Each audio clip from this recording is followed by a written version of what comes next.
Hi, and welcome to the video on function notation and evaluating functions using function notation. This video comes along with a note packet, so when it's time for you to take notes and follow the examples, I will let you know. The beginning is just sort of an introduction where you get a better understanding of what function notation is all about. So far we've been focused on function notation, and one of the key takeaways we got from that f of x is y. But it's a little bit more to it than that. Remember that a function is a type of relationship where every input has a single output. And in function notation, the way that we represent function relationships is we often say f of x equals, in this case we have a quadratic polynomial, x squared plus 6x minus 4. So this equation is an example of function notation, but you may have seen it before you learned function notation as y is equal to x squared plus 6x minus 4. So this is where the f of x is equal to y comes from. F of x is just replacing y. But why do we need to have f of x? First of all, we actually don't need to have f of x. Any relationship that's a function can be represented with function notation. And f just stands for function, and x is the typical independent variable that we use. We're going to take a look at an example where we're looking at speed as our dependent or our output, and other variables, time or distance, being the input. All right, and this was actually inspired by the cross-country race on Saturday, which I went to. So if, let's say, you wanted to measure the speed of a cross-country racer versus the time that elapsed since that racer started, you could go around following that person with a stopwatch, and maybe they have some sort of speedometer where you can detect the speed at a given time. So in this case, your time is your input. It's your independent variable. Time is just going to proceed no matter how fast the runner is going. And the speed is the output, is depending on that time. So at a given time, that runner will have a certain speed. So let's take our data here. Let's say this is your data that you amassed. You have the time, which you recorded in minutes, let's say, and the speed in miles per hour, and you set up this data table, and then you take that information and you go ahead and you plot it on a graph, and you got something that looks like a cubic polynomial.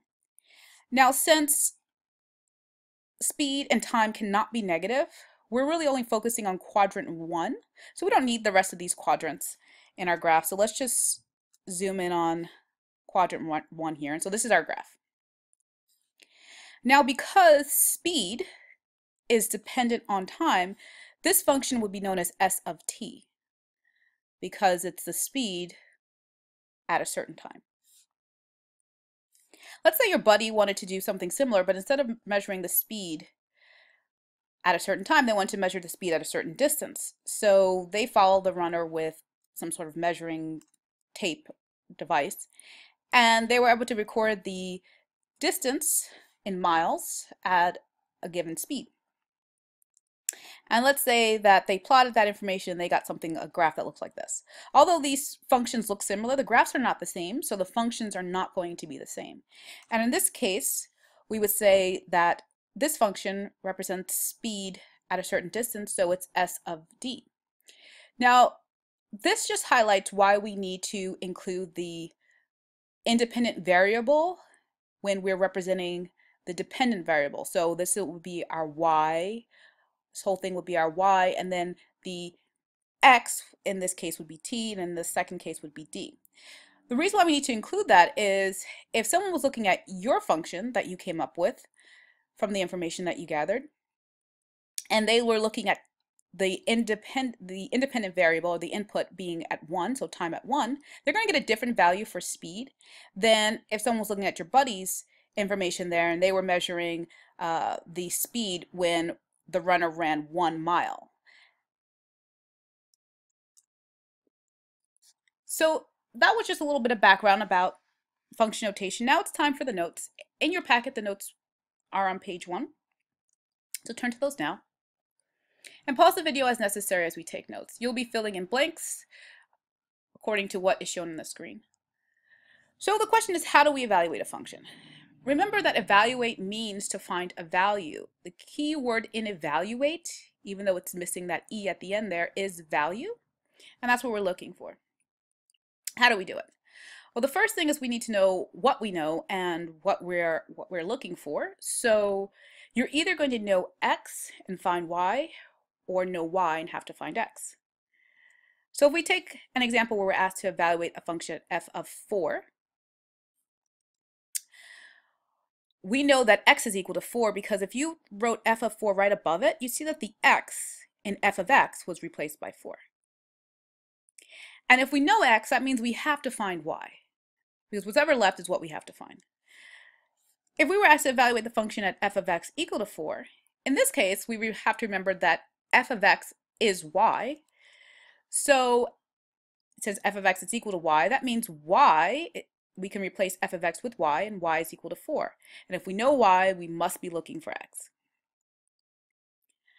Now the last bit is to determine how to find what we're looking for from a given representation. So it's going to be different if you're given an equation, a graph, or a data table, what you actually have to do in order to find the variable you're looking for. All right, so we're going to evaluate a function at f of 4 using these three representations. We know that if we're evaluating the function at f of 4, x is equal to 4 and y is what we're trying to find. So this is the first example in your note packet. Whenever you know a value, so we know x is equal to 4, we can use the tool of substitution and just substitute it in when we have an equation. So wherever I see an x, I'm going to substitute 4 in for that. And so I get f of 4 is equal to negative 4 squared plus 4. Now on this side of the equation, this does not say f times 4. This says f of 4. And what that means is this is the y value when x is 4. So it's on the right side of the equation that I'm really going to focus my attention in terms of math. This left side, f of 4, would just come down. So in the next step, because I'm combining things here, I'm going to use PEMDAS, order of operations. The first thing I'm going to do is this parentheses exponent here, 4 squared. I'm going to bring that down as 16. This negative 1, since it's on the outside of the parentheses, that means that whatever I get from 4 squared, I'm going to multiply it by negative 1. So now I have negative 16 plus 4. And now I can just combine like terms. I get f of 4 equals negative 12. So that's from an equation. Now, since these are all the same functions in the equation, data table, and graph, do we think that we're going to get a different value when we evaluate the function at f of 4 in the data table and the graph? No, we expect to get the same value.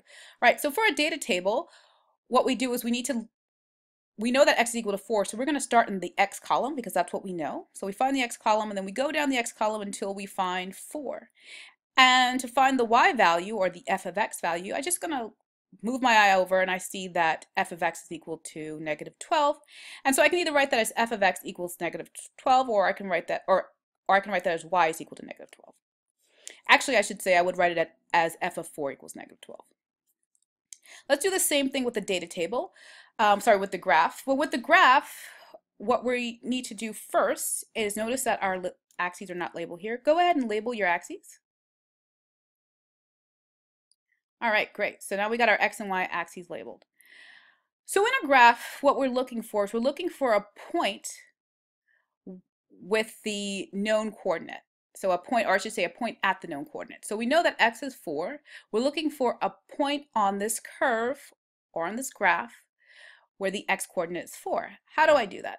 I go ahead and I start on the x-axis because that's the value I know, and I identify 4 on the x-axis.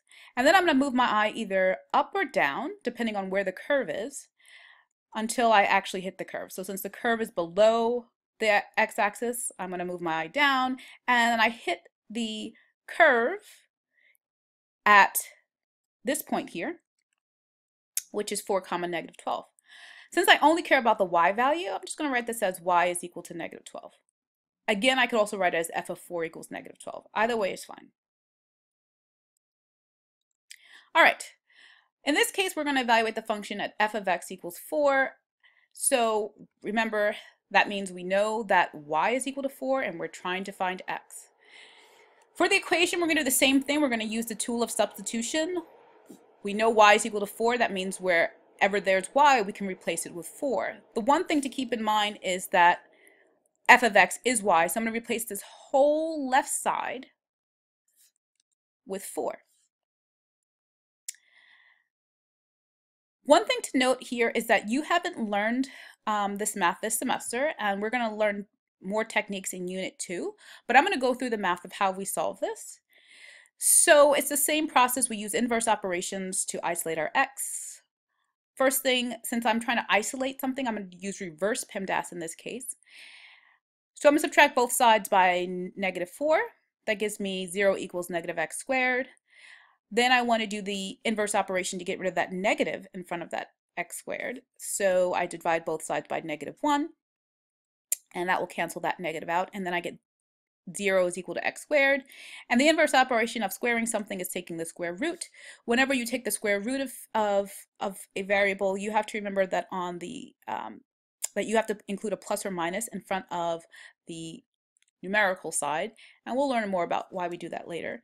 And so then we go ahead and we get that x is equal to 0.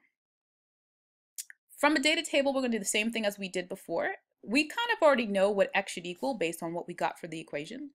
So go ahead and take a moment and think about, if we are evaluating using the data table, considering these are all the same functions, what we should get.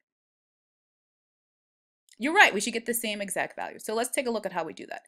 We know y is equal to 4. That means we know that f of x is equal to 4. My I is going to start in the f of x column. I'm going to scroll down until I find 4. And then when I find 4, I go ahead and look over and I see that the x coordinate that matches that is 0. And so I know x is 0. We also have to be careful when doing this, whenever we know the f of x or the y value. Sometimes there are multiple numbers in here. For example, if we were evaluating the function at f of x equals 0, I would have to write down x equals -2, and from this one, x equals +2. All right, last but not least, for the graph, we have our axes all labeled for us. So what we need to do now is we need to find, since we know y is equal to 4, we need to find 4 on the y-axis, which is the one that goes up and down. And typically what we do is, once we find 4 on the y-axis, we travel our eye either to the left or the right of the y-axis until we hit the curve. But in this case, the curve is on the y-axis. That's our y-intercept there. And so the coordinates for that point are 0, 4. And since we're looking for the x value only, we would just write x equals 0. All right, so here's just a summary of what we need to do. When you have an equation, you use substitution. You substitute what you know into the equation and solve for the other thing. When you have a table, what you do is you're identifying the known coordinate in the table and then finding the unknown coordinate, which should be right next to it. And from a graph, we're going to find a point on the graph or the plot or the curve, whatever you want to call it, at a known coordinate, and then you find the coordinate you're looking for. There is practice in the playlist, Khan Academy practice, that is linked. That practice only involves evaluating a function when you know x and you're trying to find y, but it's good practice nonetheless. And there's also extra practice in the handout. Good luck with this, and I hope you found this video helpful. Have a quality day.